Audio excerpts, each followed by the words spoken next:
Welcome, here I've got REALME 8 and I'm gonna show you how to turn on and off the camera leveler at this device. So at first we have to tap on the camera button to open it, and for now we are in the standard photo mode. From here let's go to the right corner to this button. When we pick it, we can open the advanced camera settings. Now let's focus on composition. When we tap here, we can see the level at the last position. By using button from the right we can turn on the camera leveler and turn it off as we need. For now let me keep this turned on.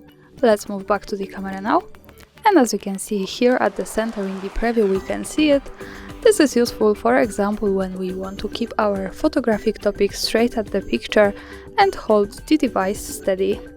And of course when we don't need it, we have to go back to the right corner to the composition option and use this button to turn it off. So for now in the preview the leveler has gone. And that's all, thanks for watching, subscribe our channel and leave the thumbs up.